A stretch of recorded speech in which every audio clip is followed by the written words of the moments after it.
আমরা দেখতে পাচ্ছি আসলে এই মহাস্থান ঘরে বৈশাখের শেষ বৃহস্পতিবারে যে মেলাটা বসে সেই মেলাটাই আসলে কেন্দ্র করে আর হচ্ছে ওই মাদার শরীফ কেন্দ্র করে আজকে আমরা রাত্রেবেলা দেখতে পাবো হাজারো পাগল পাগল মেলা এখানে এখন যে দুধ দিচ্ছে বিকালবেলায় এটার অবস্থা কিন্তু আরো খারাপ দেখা যাবে। এখানে এখন একটু জায়গা আছে পা ফেলার মতো, যত বিকাল হয়ে আসবে ততই কিন্তু লোকজন আরো ঘনিয়ে আসবে। এখানে 100 বিন্দু পরিমাণ জায়গা থাকবে না। যাই হোক আপনারা দেখেন, এই যে দেখেন কিভাবে দুধ পাত্রের দোকানে দেওয়া হচ্ছে। এরপরে আমি অন্য সাইডে যাবো, আমি সেগুলো দেখি। একটু দিবেন, অল্প একটু আপনার নিয়মটা আপনি নিজের হাতে অল্প একটু দেন ইনশাআল্লাহ দেন না। এটা দেখেন করবো আপনার খাইতে বাজিচ্ছেন আর করতে বাজবে এটে কোন তো আপনার। আসসালামু আলাইকুম প্রিয় বন্ধুরা, আসলে মূলত আমরা আসছি আজকে মহাস্থান কালবৈশাখী মেলাতে।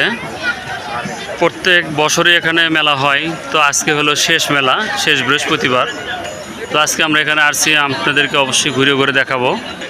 এদিকে যে অবস্থাটা আপনারা দেখতেছেন, বারে বারে এখানে গান বাজনা হয়, কিন্তু আজকে কিন্তু এরকম কোনো অপশন নাই।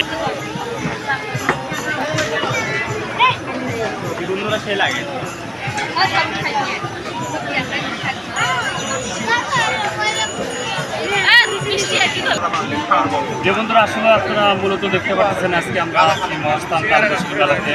আজকে মূলত শেষ বৈশাখী মেলা, প্রত্যেক বছরই এখানে মেলা হয়। গান বাজনা আপনারা দেখতে পাচ্ছেন, এদিকে প্যান্ডেল করছে কিন্তু এখানে গান বাজনা হওয়ার জন্য। কিন্তু আসলে মূলত মনে হয় এবার সম্ভবত গান বাজনা আসলে হবে না। তো আমরা যতদূর পারি আজকে আপনাদেরকে ঘুরে ঘুরে দেখাবো, আমরা চেষ্টা করবো। আপনারা সঙ্গে থাকুন, দেখতে থাকুন, ঘুরে ঘুরে দেখাবো।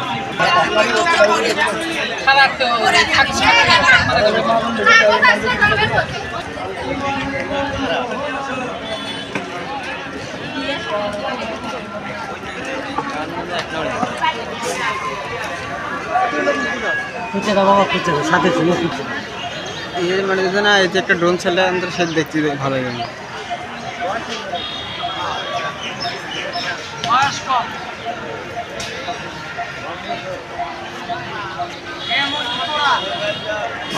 একটা শ্যামকুণ্ড আছে, এত বড় মনে করে 2টা মাস যাও